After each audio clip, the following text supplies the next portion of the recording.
From Vermont Public, this is The Frequency. I'm Mitch Wertlieb. It's Wednesday, August 13th, and here are today's headlines. The Vermont-based climate expert Bill McKibben is organizing a national day of activism around solar energy. It's called Sun Day, and it'll be on September 21st. The goal is to shine a light on solar as the world's cheapest and most abundant source of energy. This week on Vermont Edition, McKibben said one of his goals is to push back against the Trump administration's rollback of renewable energy tax credits and solar projects. Literally, they're trying to close down wind projects that are already up and operating. The federal government said last week that public lands are now essentially off limits to sun and wind. Bill McKibben's latest book is all about solar. It's called Here Comes the Sun, and it comes out next week. The sun has certainly left its mark on the region this week. Parts of the northern Champlain and St. Lawrence valleys were under a heat advisory from yesterday until 8 o'clock this morning. Heat index values up to 95 have been forecasted. Officials warn that extended hot conditions can result in heat-related illness. Information about the signs and symptoms of heat illnesses and how to stay safe when it's hot outside can be found at the Vermont Department of Health's website. And all that heat is creating abnormally dry conditions this week, affecting every county in the state. Stream gauges show rivers are running low all across Vermont, and soils are drying out. That's according to the U.S. Drought Monitor. Gardens may wilt and crop growth could stall for the week. Groundwater levels across the state are also running low. Vermont is expected to see more frequent droughts, punctuated by periods of extreme rainfall because of human-caused climate change. The state of Vermont is increasing the amount of Medicaid dollars people can use to transition from long-term care facilities back home. Vermont's Money Follows the Person program is meant to help people return home after being in an institutional setting, like a hospital or a nursing home. As of August 1st, Vermonters who qualify can access up to $9,000. That's a significant increase over the previous $2,500.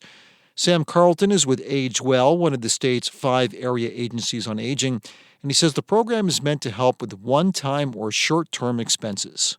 So that money can be used for things like durable medical equipment or, home modifications if someone needed to make their home safer as their status may have changed physically. It can help with that. Carlton says the funding boost will likely help save the state in the long term by keeping people out of hospitals and nursing homes and helping them age at home. If you have questions about the program, you can call the Vermont Area on Agency on Aging's statewide helpline at 1-800-642-5119. Coming up, the future of a $10 million project to repair 2 pedestrian bridges between Brattleboro and the Connecticut River is in jeopardy. Vermont Public's Howard Weiss-Tisman explains what's holding up the work after this. The state of New Hampshire recently opened the brand-new $62 million bridge between Brattleboro and the town of Hinsdale on the New Hampshire side. And there's an agreement in place between the two communities to keep the old bridges open for biking and pedestrians. But when Brattleboro's problems with drug use and homelessness started spilling over the Connecticut River across the dormant bridges, Hinsdale said, enough. So the bridges have been closed, and the state of New Hampshire is now talking about tearing them down. Vermont Public's Howard Weiss-Tisman has more. The towns of Brattleboro and Hinsdale, New Hampshire, have been talking about developing a pedestrian and biking trail across the Connecticut River for more than 10 years. The plan has been to repurpose 2 historic bridges that are no longer open to traffic and develop the island between the bridges for birdwatching, walking, and maybe even a kayak launch. Brett Morrison grew up just down the river in Vernon, and he organized a group of volunteers to start cleaning up the island and maybe do some fundraising. And he thought it would be cool to have a celebration this summer over the July 4th holiday in anticipation of the big interstate project. So when the town of Hinsdale said it wasn't really interested in having a party, Morrison knew something was up. When their town administrator said the select board has elected not to support your permit to do the party and parade with the state DOT, that's when we knew things might be going sideways. The Connecticut River divides the states of New Hampshire and Vermont, but the river is part of New Hampshire, and that state's transportation department is responsible for building and maintaining the bridges across it. When the new bridge opened in December, Hinsdale Town Administrator Catherine Lynch asked state transportation officials about the plans for the older structures. And she was surprised to find out that it was going to be at least a year or two before work began on the pedestrian and bike paths. And I immediately knew that it was not going to be good, and negative behavior was going to increase. And I knew that if that went dormant, that it was just going to snowball and become so much worse. And it has. As the weather got warm, people in Brattleboro experiencing homelessness walked across the bridges and set up tents on the island. There was drug activity and fighting, and lots of trash starting to pile up. The center of Hinsdale is about 7 miles from the bridges, and Lynch says her police officers were spending a lot of time cleaning up and patrolling the area. And she said just about all of the people who were cited came across the river from Brattleboro. It's a drain. It's a fiscal drain, and it's a personnel drain. We don't have the manpower that Brattleboro has. We don't have the budget that Brattleboro does. And for them to ask Hinsdale to absorb all of the costs is pretty irresponsible. It's all made complicated by the fact that New Hampshire owns the bridges and island, and so the Brattleboro police can't cross the state line to patrol the area. Lynch said Hinsdale also had concerns about the long-term maintenance costs if the project moved forward.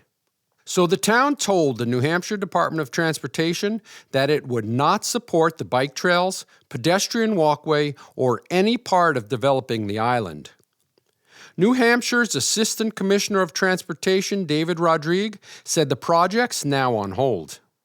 As projects like this get planned, it often sounds great. We all know that doesn't always come to fruition in the long run. So we really do have to make sure we proceed in the most prudent way. Whether or not Brattleboro is able to salvage any part of the plan remains to be seen. Brattleboro Select Board member Oscar Heller said Hinsdale's concerns are legitimate. The Brattleboro Board has spent countless hours trying to address the crime and homelessness that's on display downtown every day. And a big part of moving the town forward includes developing the riverfront area, where a new train station and potential riverfront park are in the works. So Heller doesn't want Brattleboro to give up on the bridge project. I do feel that it is a little unfair to describe what to me is a national societal problem and say that in this area it's all because of Brattleboro, when to me it's much more likely that that problem concentrates here because we have what those people need. New Hampshire Department of Transportation officials say they hope the towns can reach some kind of an agreement over the future of the riverfront property. But in the meantime, they are going to install a sturdy lock gate on the bridges. For Vermont Public, I'm Howard Weiss-Tisman in Brattleboro.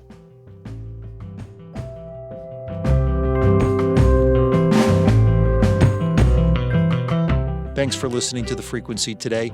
We had additional reporting from Michaela Lafrac, Jen Jarecki, Abigail Giles, and Nina Keck. Today's episode was edited by Stephanie Colombini, and our music is by Blue Dot Sessions. I'm Mitch Wertlieb.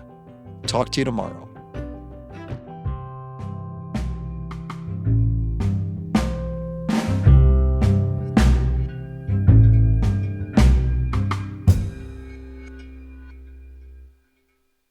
These days, there's so much news, it can be hard to keep up with what it all means for you, your family, and your community. The Consider This podcast from NPR features our award-winning journalism. 6 days a week, we bring you a deep dive on a news story and provide the context and analysis that helps you make sense of the news. We get behind the headlines. We get to the truth. Listen to the Consider This podcast from NPR.